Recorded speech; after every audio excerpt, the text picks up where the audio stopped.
नमस्कार दोस्तों, स्वागत है आपका। ये हमारा पॉलिटी का 52 नंबर का लेक्चर है। और प्रीवियस लेक्चर में हमने ये जो union and territory and special area ये जो यूनिट था इसको स्टार्ट किया था, और इसका जो यूनियन टेरिटरी वाला जो चैप्टर था उसको हमने कंप्लीट कर लिया था। पॉलिटी में देखो, हमने टोटल 10 यूनिट्स देखने थे। तो हमने शुरुआत कहाँ से की थी कि हमारे देश में जब हम आज़ाद हुए थे तो कॉन्स्टिट्यूशन कैसे बना था, कॉन्स्टिट्यूशन में क्या क्या चीज़ें डाली गई थी, यहाँ से हमने शुरुआत की थी। उसके बाद हमने देखा था सिस्टम ऑफ गवर्नमेंट।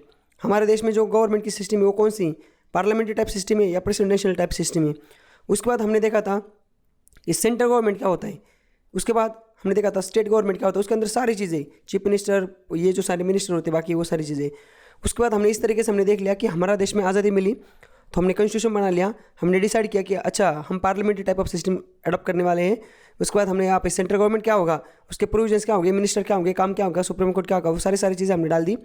उसके बाद स्टेट गवर्नमेंट क्या होगा, चीफ मिनिस्टर क्या होगा, उसका कामकाज कैसा होगा, स्टेट लेजिस्लेचर असेंबली क्या होगी या स्टेट काउंसिल क्या होगी, या जिससे सेंट्रल गवर्नमेंट में हमने पार्लियामेंट देखा था, वैसे सारी चीज़ें यहाँ तक देख ली थी। उसके बाद हमने देखा यहाँ तक तो ठीक है, अब लोकल गवर्नमेंट कैसे होगा।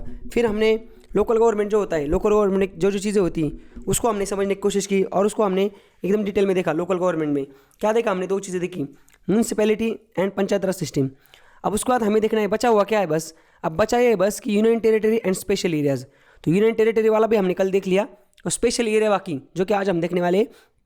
और कल के लेक्चर के बाद ये जो हमारा सारा सिस्टम है ये वाला, सेंट्रल गवर्नमेंट से लेके स्टेट गवर्नमेंट से लेके लोकल गवर्नमेंट, ये यहाँ पे जो अलग अलग जैसे इलेक्शन होते हैं, तो इलेक्शन कौन करवाता है, इलेक्शन कमीशन ऑफ इंडिया। तो ये कॉन्स्टिट्यूशनल बॉडीज़ है, जब कॉन्स्टिट्यूशन बना था तब ये बॉडीज़ बनी थी। ये हमें कल के लेक्चर से स्टार्ट करनी, समझ गए। जैसे इलेक्शन कमीशन ऑफ इंडिया है, यूपीएससी है, स्टेट पीएससी। जैसे अभी कोई एक स्टेट है पंजाब में अभी पीएसआई को रिक्रूट करना है तो कौन करेगा, तो पंजाब वो पीएससी होती है, समझ रहे क्या, पंजाब पब्लिक सर्विस कमीशन। ये वहाँ पे इलेक्शन एक्चुअली एग्जाम कंडक्ट करवाता है। तो ये सारी चीज़ें हमने कल मैं आपको डिटेल में बताऊंगा कॉन्स्टिट्यूशनल बॉडीज़ क्या होती है, ये हम कल देखने वाले हैं। तो आज का जो हमारा लेक्चर है, आज के लेक्चर में हमें ये जो हमारा 6 नंबर का यूनिट था union territory and special areas, इसका यूनियन टेरिटरी कल खत्म कर दिया। अब स्पेशल एरिया जो होती है उसमें schedule area and tribal area, ये हमें देखना है। तो सबसे पहले हम ये जानने की कोशिश करते हैं कि ये शेड्यूल एरिया और ट्राइबल एरिया क्या होता है। देखो हमारा जो कॉन्स्टिट्यूशन है, कॉन्स्टिट्यूशन के आर्टिकल 244 में, आर्टिकल 244 में जो कि कॉन्स्टिट्यूशन के पार्ट 10 में डाला गया है, हमारा कॉन्स्टिट्यूशन के पार्ट 10 में आर्टिकल 244 डाला गया है। ये डील करता है, ये बिलोंग करता है शेड्यूल एंड ट्राइबल एरियाज को। शेड्यूल एरिया और ट्राइबल एरिया ये क्या होता है, यही हमें समझना है। समझ गए आप। हमारे देश में कुछ ऐसे एरिया होते हैं जो शेड्यूल एरिया जिनको डिक्लेयर किया जाता है, कुछ ऐसे एरिया होते हैं जिनको ट्राइबल एरिया डिक्लेयर किया जाता है, बराबर है। अब ये जो एरिया होते हैं, ये जो एरिया होते हैं ना, ये एरिया यहाँ पे आपको डेवलपमेंट एक्टिविटीज़ के लिए या एडमिनिस्ट्रेशन के लिए अलग सिस्टम लगानी पड़ती। तो वही चीज़ आज के हमें लेक्चर में देखनी कि हमारे देश में जो शेड्यूल एरिया है और ट्राइबल एरिया है, ये सबसे पहले ये क्या होते हैं, और इनको एडमिनिस्ट्रेशन के लिए अलग सिस्टम जो लगाई जाती है वो सिस्टम क्या है। समझ गए आप। देखो जो हमारे कॉन्स्टिट्यूशन का जैसे पार्ट 10 में डाला गया है, मैंने बोला आर्टिकल 244, तो वैसे ही हमारे देश के जो शेड्यूल है ना, कॉन्स्टिट्यूशन के शेड्यूल बोल रहा हूँ मैं, तो शेड्यूल 5 है वो डील करता है। देखो शेड्यूल 5 में क्या डाला है, administration and control of schedule area and schedule tribes in any state except for north eastern states. देखो जो नॉर्थ ईस्टर्न स्टेट्स है ना, नॉर्थ ईस्टर्न मतलब ये वाले, देखो ये हमारे जो 7 बहन है ना, 7 ये हमारे स्टेट्स हैं, 7 नॉर्थ ईस्टर्न जो स्टेट्स है ना, कौन से, अरुणाचल प्रदेश, आसाम, नागालैंड, मणिपुर, मिजोरम, त्रिपुरा और यहाँ पे मेघालय। ये जो है के साथ 4 और 3 साथ, हाँ, ये जो हमारे 7 नॉर्थ ईस्टर्न स्टेट्स है ना, ये छोड़ के बाकी जो सारे के सारे हमारे देश के schedule area and schedule tribes है ना, उनके एडमिनिस्ट्रेशन से रिलेटेड सारी, एडमिनिस्ट्रेशन एंड कंट्रोल से रिलेटेड सारी जो चीज़ें वो शेड्यूल 5 में डाली गई हमारे कॉन्स्टिट्यूशन की। उसके बाद शेड्यूल 6 में क्या है, schedule 6 deals with the administration of tribal area of in 4th north eastern state, Assam, उसके बाद मेघालय, उसके बाद त्रिपुरा, उसके बाद मिजोरम। मतलब हमारा जो कॉन्स्टिट्यूशन है उसके अंदर पार्ट 10 में जो आर्टिकल 244 डाला गया है, जो कि बताता है कि हमारे देश में schedule area and tribal area इसका एडमिनिस्ट्रेशन कैसे होगा। तो उसी के साथ साथ कॉन्स्टिट्यूशन की 5th शेड्यूल में ये डाला गया है कि नॉर्थ ईस्टर्न के जो 7 नहीं 7 नहीं एक्चुअली 4 स्टेट है, सॉरी, जो 4 स्टेट, ये 4 नॉर्थ ईस्टर्न के जो 4 स्टेट है ना, ये वाले, ये 4 स्टेट छोड़ के बाकी पूरे देश में जो कंट्रोल एडमिनिस्ट्रेशन एंड कंट्रोल जो है शेड्यूल एरिया शेड्यूल ट्राइब का, वो 5th शेड्यूल में डाला गया है। समझ गए, मतलब नॉर्मल ये 4 छोड़ के सब में बाकी लागू हुई। बस ये जो 4 है ना, इनसे रिलेटेड जो इनके यहाँ पे जो ट्राइबल एरिया है, समझ गए, उनका जो एडमिनिस्ट्रेशन है वो 6 शेड्यूल में डाला गया है। और वो क्या है वो हमें जानना है। आप समझ गए, मतलब हमारे देश में शेड्यूल एरिया और ट्राइबल एरिया ये ऐसे एरिया है जो कि जिनको अलग तरीके से डील किया जाता है, अलग तरीके से वहाँ पे डेवलपमेंट एक्टिविटी या एडमिनिस्ट्रेशन के लिए अलग तरीके से यहाँ पे कामकाज किया जाता है, अलग तरीके से उनको कंसिडर किया जाता है। तो वही चीज़ हमें यहाँ पे देखनी है कि जो शेड्यूल एरिया और ट्राइबल एरिया जो है हमारे देश की, जिनको अलग तरीके से मतलब एक किया जाता है, उनका एडमिनिस्ट्रेशन कंट्रोल किया जाता है, तो वो कैसे किया जाता है। तो 5 नंबर का शेड्यूल बोलता है कि ये 4 स्टेट छोड़ के, ये नॉर्थ ईस्ट के ये जो 4 स्टेट छोड़ के बाकी सारे जो स्टेट्स है वहाँ पे कैसे होता है, वो 5th स्टेट बोलता है। और ये जो 5th शेड्यूल बोलता है, और ये जो 4 जगह है, 4 स्टेट्स है, यहाँ पे कैसे होता है, ये 6th शेड्यूल बोलते हैं। अब आपको क्लियर हुआ होगा, तो चलिए आगे चलते हैं। यहाँ पे देखिए, schedule area are treated differently from other states. जैसे मैंने बताया आपको, इन कंट्री हमारे देश में शेड्यूल एरिया जो है इनको अलग ट्रीट किया जाता है, because they are inhabited by aboriginals who socially and economically rather backward, special effort need to be improve their condition. ये क्या बोल रहे हैं, जो शेड्यूल एरिया ना हमारे देश की, वहाँ पे जो लोग रहते हैं वो एबओरिजिनल्स मतलब क्या, ये दुनिया से पिछड़े हुए, समझ रहे, सोशली मतलब सामाजिक तरीके से, इकोनॉमिकली, पैसे से, ये सबसे बैकवर्ड है। तो इनको इनकी कंडीशन इंप्रूव करने के लिए हमें स्पेशल एफर्ट्स लेने पड़ेंगे। इसीलिए हमारे देश में ये schedule area and tribal area से डिक्लेयर किए, ताकि हम उन लोगों को स्पेशल अटेंशन दे सकें और स्पेशली उनको ट्रीट कर सकें। तो सेंट्रल गवर्नमेंट जो है इसके पास ग्रेट रिस्पॉन्स, मतलब सेंट्रल गवर्नमेंट की ये ग्रेट रिस्पॉन्सिबिलिटी है कि इन एरिया के जो लोग हैं उनकी जो कंडीशंस है उसको इंप्रूव करें। यहाँ तक क्लियर है। तो अभी हमें यहाँ पे ऊपर क्या देखना है, 2 चीज़ें देखनी है हमें। एक तो क्या, एडमिनिस्ट्रेशन ऑफ शेड्यूल एरिया जो 5th शेड्यूल में लिखा है हमारे देश के कॉन्स्टिट्यूशन के, और एडमिनिस्ट्रेशन ऑफ ट्राइबल एरिया जो कि 6th शेड्यूल में लिखा है। समझ गए। अभी हमें क्या देखना है, आर्टिकल 244 क्या बोलता है, administration of schedule area and tribal area. तो शेड्यूल एरिया से रिलेटेड सारी जो चीज़ें वो 5th शेड्यूल में आती है, और ट्राइबल एरिया से रिलेटेड सारी जो चीज़ें वो आती है 6th शेड्यूल में। जो शेड्यूल एरिया है ये नॉर्थ ईस्टर्न के 4 स्टेट छोड़ के सारे देश में एप्लीकेबल है, और ये 6th शेड्यूल जो है वो सिर्फ नॉर्थ ईस्ट के जो है 4 स्टेट है वहाँ पे भी वहीं पे भी सिर्फ वहाँ एप्लीकेबल है। ये चीज़ हमने अभी देखी थी। समझ गया। आप वापस बताता हूँ, आर्टिकल 244 हमारे देश का बोलता है कि जो हमारे देश के schedule area and tribal area है जो बाकी जगह से पिछड़े हुए सोशली और इकोनॉमिकली, तो उनको ऊपर लाने के लिए, उनका जो लाइफ स्टैंडर्ड्स है उसको इंक्रीज़ करने के लिए, उनकी कंडीशन को बेहतर करने के लिए हमने उनको schedule area and tribal area में कन्वर्ट कर दिया है। इसलिए कर दिया है कि हम उन पर स्पेशल फोकस दे सकें। तो एडमिनिस्ट्रेशन के हिसाब से जो शेड्यूल एरिया है हमारे देश का, वहाँ पे जो एडमिनिस्ट्रेशन होगा वो जो हमारे चीज़ कॉन्स्टिट्यूशन में लिखी गई वो 5th शेड्यूल में लिखी गई, और ट्राइबल एरिया जो है उनका जो एडमिनिस्ट्रेशन होगा वो हमारे देश के कॉन्स्टिट्यूशन 6 में शेड्यूल 6 में लिखी गई है। और शेड्यूल एरिया जो है वो अप्लाई होता है, मतलब ये 5th शेड्यूल अप्लाई होता है 4 नॉर्थ ईस्ट के 4 स्टेट छोड़ के बाकी सारे देश में। और ये जो ट्राइबल एरिया का 6th शेड्यूल जो है यहाँ पे जो सारी चीज़ें लिखी गई ये सिर्फ नॉर्थ ईस्ट के 4 स्टेट में लागू होता है, बाकी जगह नहीं लागू होता। समझ गए। तो अब एक एक को देखते हैं। सबसे पहले एडमिनिस्ट्रेशन ऑफ शेड्यूल एरिया, मतलब 5th शेड्यूल जो लिखा गया है कि हमारे देश का जो शेड्यूल एरिया है, शेड्यूल कास्ट नहीं बोल रहा हूँ मैं, शेड्यूल एरिया बोल रहा हूँ। शेड्यूल एरिया जो है इसके बारे में हम सारी चीज़ें देखते हैं। तो सबसे पहले हमें ये जानने की कोशिश करनी पड़ेगी कि शेड्यूल एरिया को डिक्लेयर कौन करता है। यहाँ पर देखिए, declaration of schedule area, president is empowered to declare the schedule area.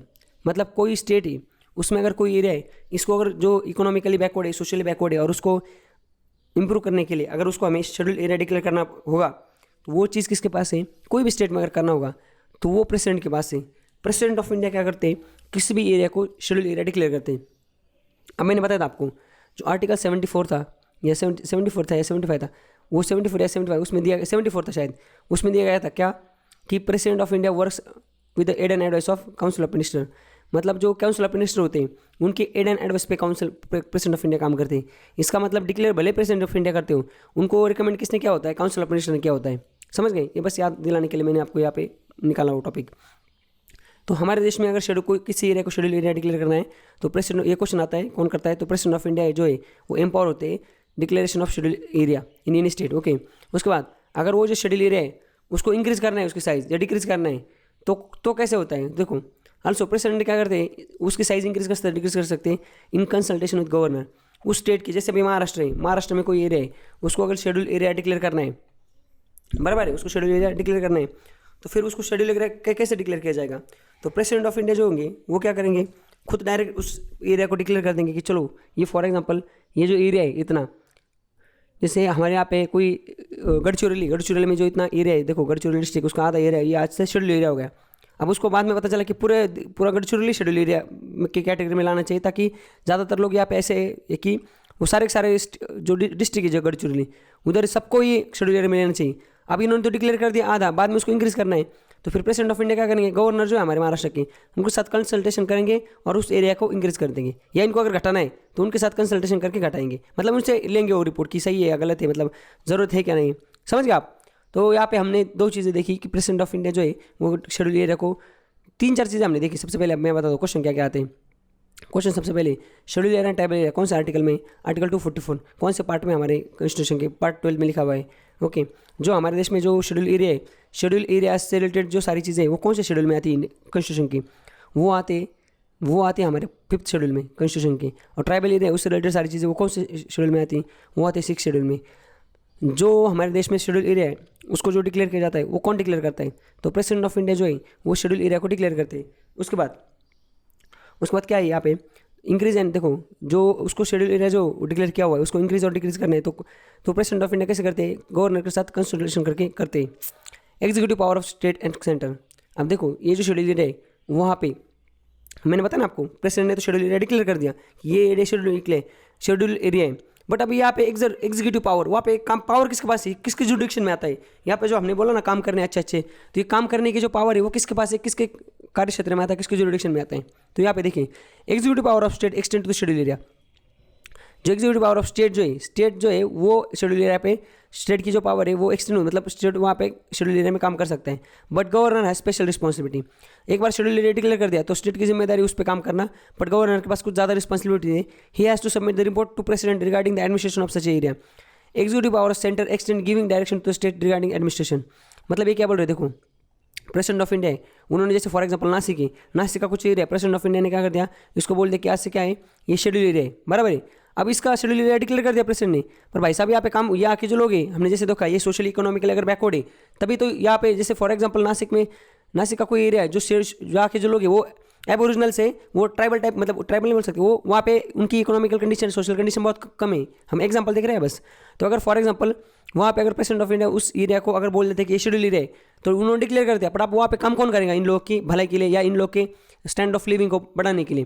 तो देखो जो स्टेट है ना, स्टेट के पास जिम्मेदारी, स्टेट के पास पावर, एग्जीक्यूटिव पावर जो स्टेट की वहाँ एक्सटेंड होती है शेड्यूल एरिया के लोगों के लिए काम करने के लिए, बट गवर्नर के पास भी रिस्पॉन्सिबिलिटी, बराबर है।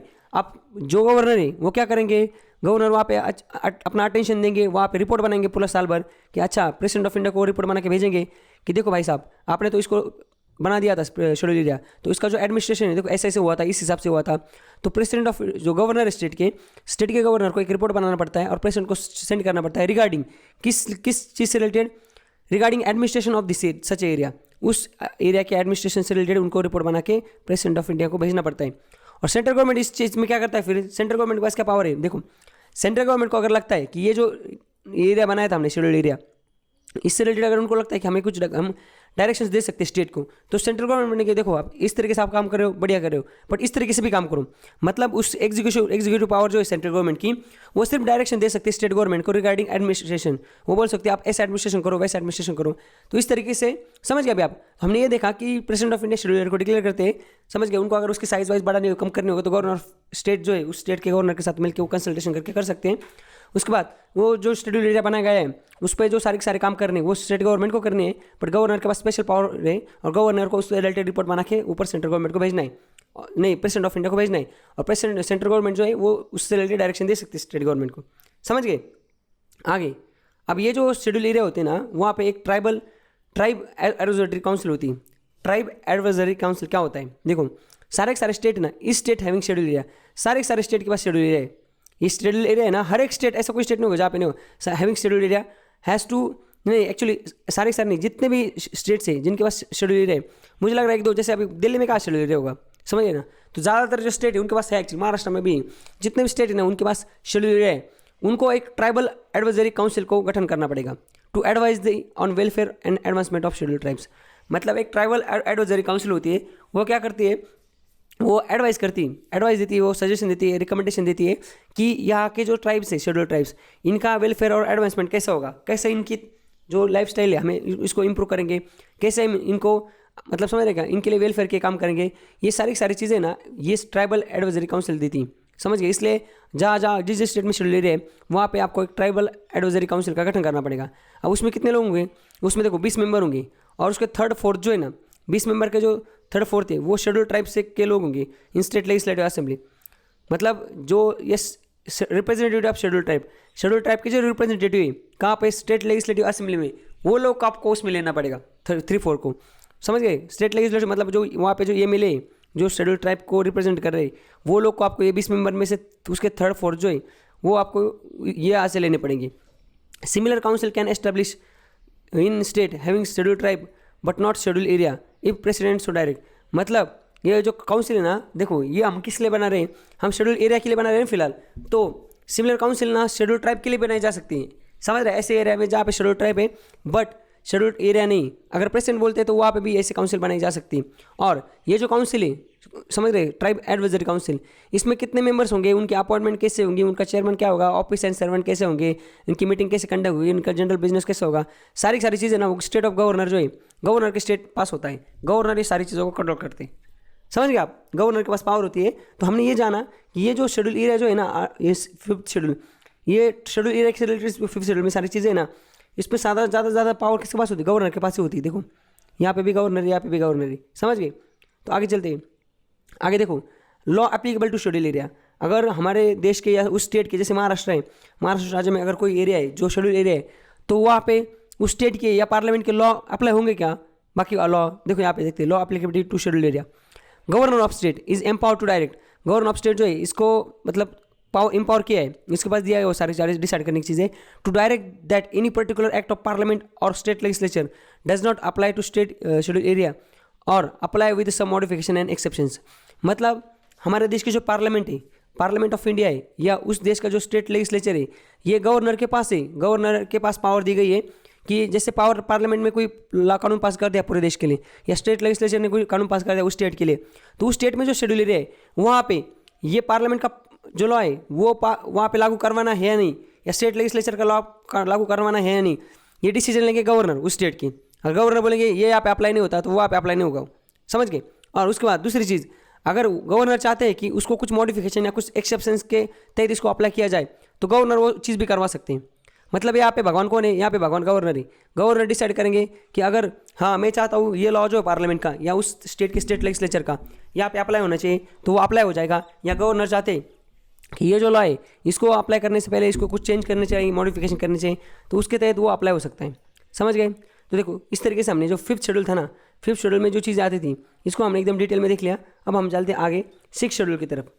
देखो 6th शेड्यूल में क्या दिया है यहाँ पे, देखो ट्राइबल एरिया इन 4 नॉर्थ ईस्टर्न स्टेट्स, जो 4 नॉर्थ ईस्टर्न स्टेट्स है, त्रिपुरा, आसाम, मिजोरम एंड मेघालय, ये जो 4 स्टेट्स है ना, ये अभी हमने जो देखा शेड्यूल एरिया जो देखा था वो ये 4 स्टेट्स छोड़ के पूरे देश के लिए लागू था। अब ये जो एडमिनिस्ट्रेशन ऑफ ट्राइबल एरिया ये सिर्फ 4 स्टेट के लिए, समझ गए। Tribal area in 4th north eastern state constituted as autonomous district but not outside the area of state.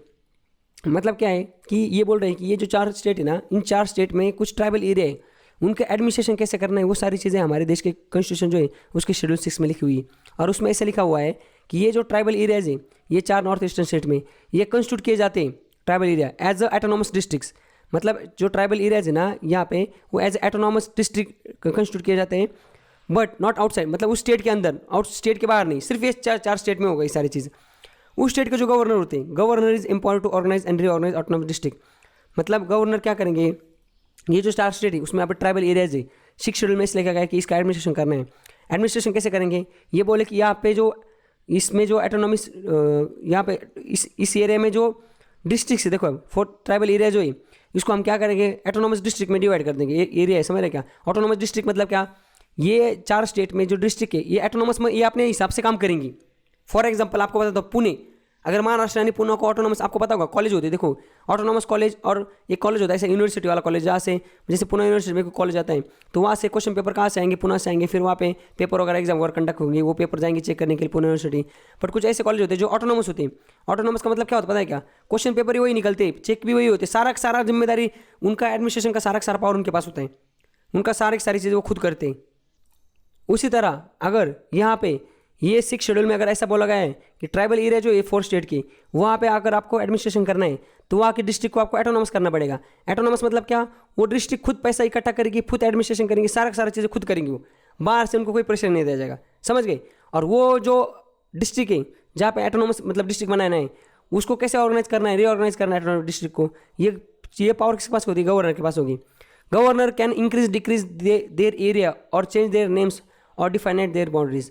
मतलब गवर्नर जो है उस स्टेट के, वो उनका एटोनॉमस काउंसिल जो है, ऑटोनॉमस एरिया जो है, ऑटोनॉमस काउंसिल, उस डिस्ट्रिक्ट ऑटोनॉमस काउंसिल, उसका एरिया बढ़ा सकते हैं, उसका नेम चेंज कर सकते हैं, समझ गए, उनकी बाउंड्री चेंज कर सकते हैं।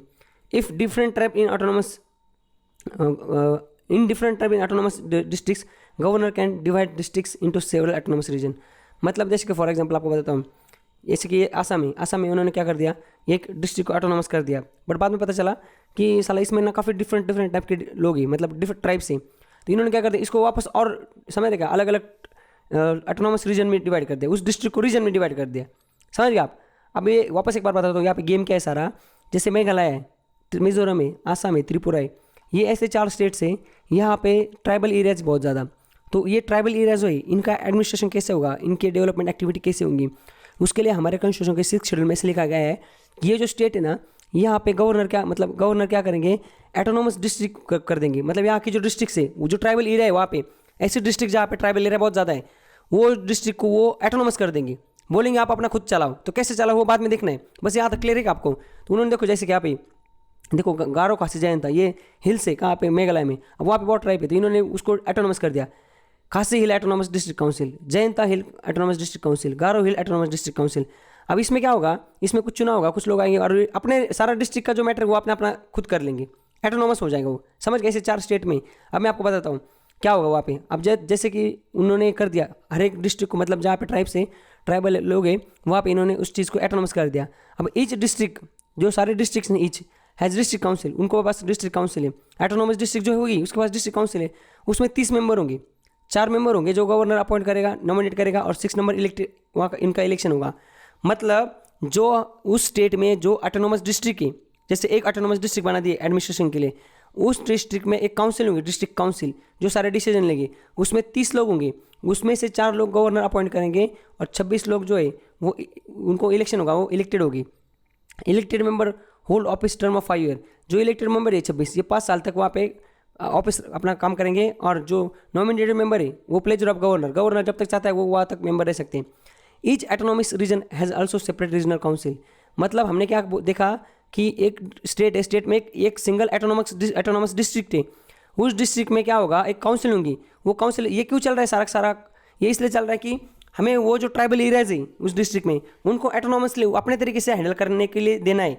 वहाँ पे स्टेट और जो पार्लियामेंट है उधर उनके हाथ में नहीं देना है, इनको खुद का ये करने के लिए देना है, एडमिनिस्ट्रेशन खुद ही बताने का आपको कैसे एडमिनिस्ट्रेशन करना है। उसके लिए हमने क्या कर दिया, जहाँ पे ज़्यादा ट्राइबल एरिया है वहाँ पे एक एटोनॉमस डिस्ट्रिक्ट बना दी। एटोनॉमस डिस्ट्रिक्ट मतलब वो डिस्ट्रिक्ट खुद का काम सब खुद करेंगी। वो कैसे करेंगे हमें देखना है, वो टैक्स वैक्स इकट्ठा करेंगी, क्या क्या काम करेंगी, सारे जो डेवलपमेंट के काम होते हैं जो स्टेट करता है वो डिस्ट्रिक्ट खुद करेंगी, बराबर है। अब वो डिस्ट्रिक्ट कैसे करेंगी, वहाँ पे एक डिस्ट्रिक्ट काउंसिल होंगी, काउंसिल मतलब वहाँ पे लोग होंगे, कितने लोग होंगे, 30 लोग होंगे, 30 में से 4 लोग क्या होंगे, वो गवर्नर उनको नॉमिनेट करेगा, और 26 लोग वहाँ पे इलेक्शन होगा, इलेक्शन होकर वहाँ पे जाएंगे 26 लोग, समझ गए। अब ऐसे 30 लोग मिला के उस डिस्ट्रिक्ट को क्या करेंगे, वो चलाएंगे। तो क्या क्या करेंगे वहाँ पे, देखो यहाँ पे डिस्ट्रिक्ट काउंसिल, ये जो डिस्ट्रिक्ट काउंसिल है ये क्या है, यहाँ पे देखो, मुझे यहाँ पे लिखने दो, ये है डिस्ट्रिक्ट काउंसिल, ओके, ये है एटोनॉमस डिस्ट्रिक्ट है, ओके। मतलब उस 4 स्टेट में से किसी एक स्टेट में फॉर एग्जांपल एटोनॉमस डिस्ट्रिक्ट एक हमने बना दी, उसमें उसके डिस्ट्रिक्ट काउंसिल भी लिख दी, उसमें 4 लोग हैं और इधर 26 लोग हैं, ऐसे मिला के टोटल कितने 30 लोग यहाँ पे चला रहे हैं। अब ये डिस्ट्रिक्ट काउंसिल क्या काम करेंगे, यहाँ पे देखो, district council can establish, construct and manage, ये प्राइमरी स्कूल कर सकती है, डिस्पेंसरीज, मार्केट एंड ऑल। मतलब ये जो डिस्ट्रिक्ट है ये स्कूल खुद खोल सकती है, जैसे बाकी स्टेट में स्टेट खोलते हैं, यहाँ पे डिस्ट्रिक्ट को ऑटोनॉमस करवा दिया है। डिस्ट्रिक्ट खुद स्कूल खोलेगी, खुद मार्केट खोलेंगी, खुद डिस्पेंसरीज खोलेंगी, समझ गए।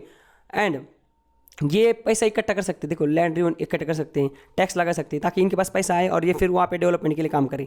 अब समझ गए आप। अब ये झोल क्या बताता हूँ मैं आपको। अब हमने क्या देखा था कि डिस्ट्रिक्ट काउंसिल होंगी, और डिस्ट्रिक्ट काउंसिल का किस में होगी, एटोनॉमस डिस्ट्रिक्ट में, एटोनॉमस डिस्ट्रिक्ट में डिस्ट्रिक्ट काउंसिल होंगी, और वो सारी चीज़ें करेंगी। वहाँ पे 30 लोग होंगे, वो स्कूल बना सकते हैं, डिस्पेंसरीज खोल सकते, सब कर सकते हैं। बट हमने एक चीज़ देखी थी पिछले साइड में, क्या कि अगर कोई एटोनॉमस डिस्ट्रिक्ट है उसमें अलग अलग ज़्यादा ट्राइब्स हैं, एक लेवल के बाद ज़्यादा ट्राइब्स हैं, तो क्या होगा, वो एटोनॉमस डिस्ट्रिक्ट को बाकी डिवाइड किया जाएगा, किसमें, एटोनॉमस रीजन में, समझ गए। जैसे फॉर एग्जांपल मानते हैं एटोनॉमस डिस्ट्रिक्ट के, इसमें ना मिजो लोग हैं, नागा लोग हैं, 3 टाइप के लोग, समझ रहे क्या। तो ये क्या करेंगे, एक एटोनॉमस डिस्ट्रिक्ट थी ना, उसको 3 रीजनल डिस्ट्रिक्ट काउंसिल में डिवाइड कर देंगे। नागा के लिए अलग रीजनल काउंसिल, इसके लिए अलग, मिजो के लिए अलग, समझ गए, ऐसे 3 कर देंगे अलग। अब क्या होगा, ईच एटोनॉमस रीजन, ये जो 3 अलग अलग कर दिए ना, ये as a separate regional council की तरह काम करेंगे। आप समझ गए, जैसे एटोनॉमस डिस्ट्रिक्ट काम कर रही थी ना, तो ये सेपरेट रीजनल काउंसिल के तहत काम करेंगे और इनके पास भी पावर होंगी, इनके पास भी पावर होगी। देखो रीजनल काउंसिल एम्पावर्ड लैंड इकट्ठा करना है, इम्पोज करना है, सारी चीज़ें करनी।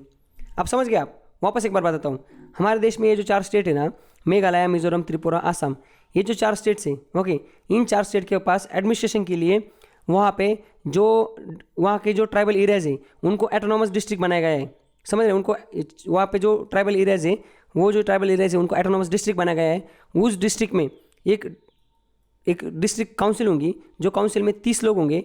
30 में से क्या होगा, 4 लोग जो होंगे वो नॉमिनेट होंगे, 26 लोग इलेक्टेड होंगे। इनका कार्यकाल होगा 5 साल का। ये डिस्ट्रिक्ट काउंसिल है, ये एटोनॉमस डिस्ट्रिक्ट है, समझ गए। अब ये लोग क्या करेंगे, 30 लोग मिला के सारे डिसीजन लेंगे। प्राइमरी स्कूल कैसे करना है, ये कैसे डिस्पेंसरी कैसे चलाना है, ये टैक्स इंपोज करेंगे, समझ लेगा, टैक्स इकट्ठा करेंगे। तो वो जो एरिया है ना, वो एरिया का सारा जो चीज़ है एडमिनिस्ट्रेशन का, तो ये काउंसिल करेंगे वहाँ पे। ये 6 शेड्यूल में लिखा है ट्राइबल एरिया के लिए, ये 4 स्टेट के लिए, समझ गए। और ट्राइबल जो एरिया है वो कौन डिक्लेयर करेगा, एटोनॉमस काउंसिल, एटोनॉमस जो डिस्ट्रिक्ट है, tribal area actually autonomous district के सारे काम करेंगे। एटोनॉमस डिस्ट्रिक्ट को ये करने का काम है गवर्नर के पास। तो गवर्नर ये सारी चीज़ें कर सकती हैं कि कौन सा एरिया एटोनॉमस डिस्ट्रिक्ट है, कौन सा एरिया एटोनॉमस डिस्ट्रिक्ट नहीं है, समझ गए आप। तो इस तरीके से हमने देखो ये जो है ना एडमिनिस्ट्रेशन ऑफ ट्राइबल एरिया, ये 6 शेड्यूल में जो चीज़ दी हुई इसको एकदम डिटेल में देख लिया। और इससे रिलेटेड क्या चीज़ है देखो और बताते हैं, जो एक्ट ऑफ पार्लियामेंट और स्टेट, उस मतलब राज्य का जो स्टेट लेजिस्लेचर है या पार्लियामेंट है, वहाँ पे कोई एक्ट बनता है, वो इस एटोनॉमस डिस्ट्रिक्ट या एटोनॉमस डिस्ट्रिक्ट के अंदर, जैसे डिस्ट्रिक्ट है उसके अंदर ज़्यादा कास्ट वगैरह रिलीजन के लोग हैं, तो उसको हमने वापस डिवाइड किस में किया है, एटोनॉमस रीजन में डिवाइड किया है। तो उस डिस्ट्रिक्ट में या उस एटोनॉमस रीजन में ये जो एक्ट ऑफ पार्लियामेंट या स्टेट के जो एक्ट्स हैं ये वहाँ पे अप्लाई नहीं होती, समझ गए आप। मतलब हमारा देश जैसे फॉर एग्जांपल ये 4 स्टेट में है ना, ये सारा गेम किस इस 4 स्टेट में चल रहा है। जैसे मिजोरम में स्टेट कोई एक लॉ पास कर देता है, बाकी सारे स्टेट में वो लागू होगा, पर ये एटोनॉमस डिस्ट्रिक्ट में लागू नहीं होगा। या पार्लियामेंट का कोई एक्ट है वो यहाँ पे लागू नहीं होगा, ये इनका खुद ही, मैंने बताया ना आपको, खुद का एडमिनिस्ट्रेशन खुद करते ही। तो अलग अलग, जैसे आपको एग्जाम्पल दिखा दो यहाँ पे देखो, यहाँ पे जैसे मेघालय में क्या है, कौन से एटोनॉमस डिस्ट्रिक्ट है, खासी हिल एटोनॉमस डिस्ट्रिक्ट रीजन, जयंता हिल एटोनॉमस डिस्ट्रिक्ट रीजन, गारो हिल एटोनॉमस डिस्ट्रिक्ट रीजन। उसके बाद मिजोरम में कौन से चकमा एटोनॉमस डिस्ट्रिक्ट रीजन, देखो यहाँ पे मिजोरम में चकमा एटोनॉमस डिस्ट्रिक्ट रीजन है। उसके बाद क्या है, ये देखो लाई एटोनॉमस डिस्ट्रिक्ट रीजन। उसके बाद मारा एटोनॉमस डिस्ट्रिक्ट रीजन, ये कहाँ पे, मिजोरम में। त्रिपुरा में Tripura tribal area autonomous district council. उसके बाद आसाम में क्या है, दिमो हसाओ एटोनॉमस डिस्ट्रिक्ट काउंसिल, ये करबी एंगोइंग एटोनॉमस काउंसिल। उसके बाद क्या है, बाडोलैंड, देखो ये बोडोलैंड टेरिटोरियल काउंसिल, ये बोडो लोग होते हैं वहाँ पे, ट्राइब ही बोडो, समझ गए। तो इस तरीके से इतने जो डिस्ट्रिक्ट काउंसिल्स है ना, ये कहाँ पे आते हैं, मतलब ये डिस्ट्रिक्ट काउंसिल क्या है, ये उस स्टेट के, जैसे जो स्टेट ना, उस स्टेट के ये ऑटोनॉमस डिस्ट्रिक्ट काउंसिल से, मतलब इनके पास वहाँ पे डिस्ट्रिक्ट काउंसिल होता है, उसमें 30 लोग होते हैं, वो 30 लोग ही सारा डिस्ट्रिक्ट का कामकाज करते हैं। मतलब ये जो खासी एरिया होगा ना, हिल एरिया, खासी जयंता, गारो खासी जयंता, ये जो एरियाज है ना, यहाँ पे उस आसाम जो मेघालय स्टेट है उसके लॉ भी अप्लाई नहीं होते, ना पार्लियामेंट के लॉ अप्लाई होते हैं। ये जो लोग यहाँ के, ये जो ऑटोनॉमस डिस्ट्रिक्ट काउंसिल है, यही सारा वहाँ पे कामकाज करते हैं, समझ गए आप। आगे क्या है देखो, यहाँ पे क्या, एक्ट ऑफ पार्लियामेंट वहाँ पे अप्लाई नहीं होता, एटोनॉमस डिस्ट्रिक्ट यहाँ पे कुछ अप्लाई नहीं होता। अब गवर्नर क्या होते हैं, देखो ये अप्लाई नहीं होती, आप तक तो हमने देख लिया। इस स्टेट के जो गवर्नर है, देखो गवर्नर जो होती है 4 स्टेट मिला के, अलग अलग स्टेट के अलग अलग गवर्नर, ये कमीशन अपॉइंट कर सकते हैं to examine the report of any matter relating administration of autonomous council and district and region, समझ गए। मतलब गवर्नर क्या कर सकते हैं, एक कमीशन गठित कर सकते हैं ये देखने के लिए कि भाई साहब ये जो एटोनॉमस डिस्ट्रिक्ट है या एटोनॉमस डिस्ट्रिक्ट के अंदर जो अलग अलग रीजन्स हैं, ये तो हमने बना लिए, पर इनका एडमिनिस्ट्रेशन सही से हो रहा है क्या, इससे रिलेटेड कोई मैटर तो नहीं चल रहा है ना। ये सारा चीज़ें जानने के लिए गवर्नर वहाँ पे कमीशन एक अपॉइंट कर सकते हैं, और वो कमीशन को चीज़ है कि वो सारा मैटर एग्जामाइन करना और रिपोर्ट देना गवर्नर को, समझ गए। और गवर्नर क्या करेंगे, उस रिपोर्ट के बिहाफ पे ही मे डिसॉल्व डिस्ट्रिक्ट और regional council on the recommendation of commission. अगर गवर्नर को लगता है कि खासी जो एटोनॉमस काउंसिल है, डिस्ट्रिक्ट ऑटोनॉमस काउंसिल है, यहाँ पे काम का ढंग से नहीं हो रहा है, यहाँ पे सारा झोल चल रहा है, ऐसे या इसकी ज़रूरत नहीं है, तो अगर ऐसा वहाँ की जो कमीशन है वो रिपोर्ट मेरे देता है एग्जाम्पल, तो उस डिस्ट्रिक्ट काउंसिल या रीजनल काउंसिल को डिसॉल्व कर सकते गवर्नर। मतलब देखो गवर्नर के पास कितने पावर है, तो उस स्टेट के गवर्नर ये कमीशन के बिहाफ पे, कमीशन के रिपोर्ट पे डिसीजन ले सकते हैं। अगर उनको लगता है कि सही नहीं चल रहा है तो वो उसको डिस्ट्रिक्ट या रीजनल काउंसिल को हटा भी सकते हैं। समझ गया। तो हमने आज का जो लेक्चर है हमारा, उसमें ये जो 2 चीज़ें थी, हमारे कॉन्स्टिट्यूशन का शेड्यूल 5 जिसमें एडमिनिस्ट्रेशन ऑफ शेड्यूल एरिया है, और जो शेड्यूल 6 था एडमिनिस्ट्रेशन ऑफ ट्राइबल एरिया, इसको एकदम डिटेल में देख लिया हमने। और इसी तरीके से हमने ये जो हमारा यूनियन टेरिटरी कल वाला चैप्टर देखा था, और आज का जो शेड्यूल एरिया वाला जो चैप्टर है, schedule area and tribal area, इसको हमने खत्म कर लिया। और इसी तरीके से हमने हमारा जो 6 नंबर का जो यूनिट है, ये वाला यहाँ पे ये डालना बाकी रह गया, 6 नंबर का जो यूनिट है हमारा, कौन सा, पॉलिटी का, ये यहाँ पे हमने ये खत्म कर दिया। और कल से हम 7 नंबर का देख लेंगे। समझ गया। तो आज के लेक्चर में बस इतना ही। Thank you so much, enjoy.